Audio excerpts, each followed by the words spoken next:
हुआ तो मनुस्मृति को लेकर इतनी कंट्रोवर्सी भारत में क्यों है? उसको प्रो ब्राह्मण बताया जाता है और एंटी वुमेन बताया जाता है है। मनुस्मृति। नहीं, ये तो बिल्कुल उल्टा है।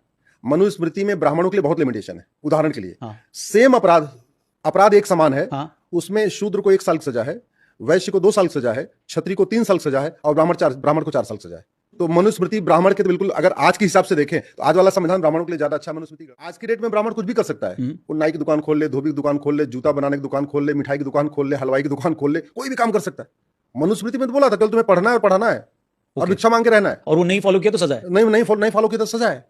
तो ये पहले तो मनुस्मृति में तो ब्राह्मणों के साथ एक तरीके से आप देखिए, ज्यादा आज की परिस्थितियों में कहें तो वो ज्यादा उस समय कठिन था। तो मनुस्मृति मतलब उस समय ब्राह्मण राजा नहीं बन सकता था, ब्राह्मण उसमें वैश्य का काम नहीं कर सकता था, राजा युद्ध नहीं कर सकता, ब्राह्मण जो है वो न राजा बन सकता है, न छत्री बन सकता है, न शूद्र वाला काम कर सकता है, न उद्योगपति बन सकता है, न कोई फैक्ट्री लगा सकता है, न दुकान खोल सकता है। उसको ले दे के गुरुकुल खोलना है, शिक्षा देना है, शिक्षा लेना है, और शिक्षा उस समय मुफ्त में होती थी, फीस भी नहीं ले सकता है, बस भीख मांगना है, भीख मांग के कैसे करके अपना जीवन यापन चलता है। तो मनुस्मृति तो एंटी ब्राह्मण हुआ एकदम, मैं वही तो कह रहा हूं। अगर उसको आज का मैं आज के लैंग्वेज में बोल रहा हूं, मेरे को अरे पेलना मत भाई, हेलो, मतलब बात हो रही है सर।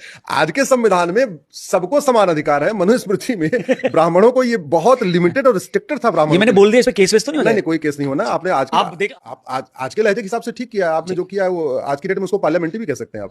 हाँ, ऐसी बात से तो संसद में हो जाए। आप कम से कम माइक नहीं तोड़ रहे हैं, यही क्या कम है? आप तो ठीक कर रहे हैं।